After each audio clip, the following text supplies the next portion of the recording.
मैं पप्पन ठाकुर, आप देख रहे हैं सच का कारवा न्यूज।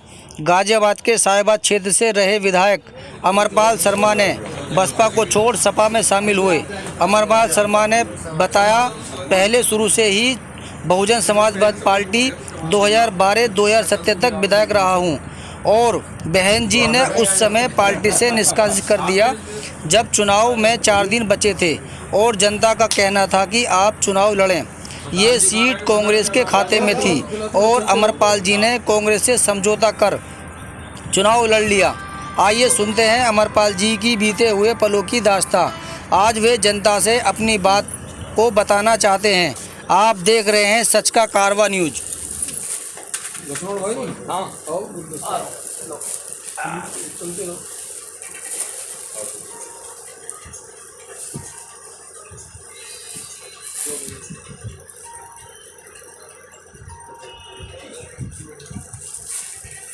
प्रधान जी आया तो पीछे खड़े हो, एक गुलदस्ता बन गया।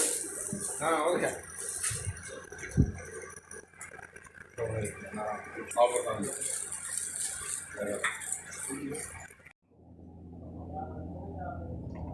विधायक जी, आप देख रहे हैं राम मंदिर घोटाले में बहुत चर्चा है, क्योंकि आप ही की सपा के पूर्व विधायक हैं पांडे जी।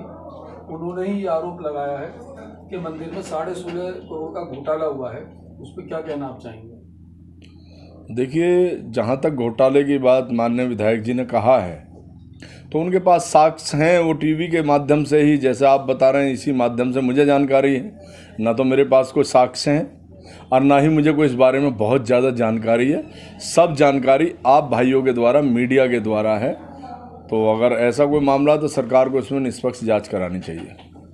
विधायक जी, पहले आप साहिबाबाद से बसपा से विधायक भी रह चुके हैं, बसपा में, फिर कांग्रेस में, अब सपा में। क्या कारण रहा सपा में ज्वाइनिंग का? देखिए, पहले मैं शुरू से ही बहुजन समाज पार्टी में मैं रहा हूँ और 12 से 17 तक विधायक रहा हूँ।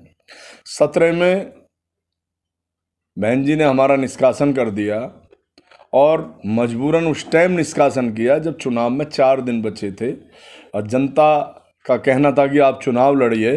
तो ये सीट हम उस टाइम भी समाजवादी में जाना चाहते थे, लेकिन ये सीट कांग्रेस के खाते में थी। तो हमने कांग्रेस वालों से कह के चुनाव लड़ लिया। और आज हम जो सपा में आप कह रहे हैं, हम सपा में गए हैं। सपा में तो हमारी शुरू से ही 2012 से लेकर 17 तक जब हम विधायक थे तो हमने जो माननीय अखिलेश यादव जी का कार्य करने की शैली जो देखी और जो हमने उनके विचार देखे, तो ये हमें उसी समय से एहसास था कि अगर हमें प्रदेश की भलाई करनी है, अपने क्षेत्र का विकास करना है, यहाँ का सम्मान सुरक्षित रखना है, तो समाजवादी को हमें बहुत आगे लेके जाना पड़ेगा।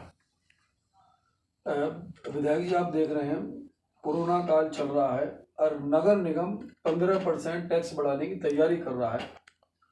इस पर पब्लिक बहुत ज़्यादा परेशान है। पहले ही कोरोना की मार जनता पे पड़ रही है, अब 15% नगर निगम द्वारा टैक्स जो बढ़ा जा रहा है, उससे जनता और ज़्यादा परेशान है। क्या कहना चाहेंगे आप? देखिए, जहाँ तक आप टैक्स की बात कर रहे हैं, टैक्स तो जब बढ़ेगा बढ़ेगा, उससे पहले आप सही मुद्दों पे क्यों नहीं आते? मैं तो आपसे उल्टा सवाल कर रहा हूँ। आप ये मुद्दे क्यों नहीं पूछते कि ये कौन सी मजबूरी थी कि जब महामारी फैली, जब एक भयावह स्थिति पूरे देश की बनी और कहीं बेड नहीं मिला, कहीं डॉक्टर नहीं मिला, कहीं ऑक्सीजन नहीं मिली, और उस समय भी इस सरकार का एक कानून लागू था कि अगर किसी को कोई प्रॉब्लम हो रही है और वो हॉस्पिटल जा रहा है तो हॉस्पिटल वाला पहले क्वेश्चन करता है कि कोविड का टेस्ट कराया क्या? अब जब तक आदमी कोविड का टेस्ट कराएगा, जब तक उसकी रिपोर्ट आएगी, वो तो मर जाएगा, जिसके कारण दुनिया मरी। वो सवाल पहले आपका होना चाहिए। 15% तो बाद की बात है। जो इतनी जनता मर गई वो इस जो सरकार ने एक बेहुदा कानून लगाया उसके कारण मरी। आज भी तो इन्होंने कहा कि अब कोविड का कोई टेस्ट की जरूरत नहीं, आप इलाज करो। अगर कोविड भी है तब भी इलाज करो, तो उस टाइम भी करना चाहिए था ये काम, लेकिन नहीं किया। जिस वैक्सीन का अखिलेश यादव जी विरोध करते रहे, पार्टी के संरक्षक मुलायम सिंह यादव ने वही वैक्सीन लगवाई, उस बारे में क्या कहेंगे आप? देखिए, विरोध किसको कहेंगे आप? विरोध उसको कहेंगे कि जिसके लिए हम खड़े हो जाएंगे, नहीं ये चीज़ तो गलत है।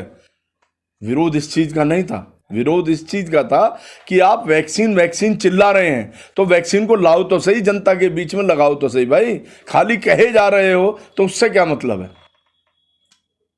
विधायक जी, आप देख रहे हैं लगातार पेट्रोल डीजल के दाम बढ़ रहे हैं।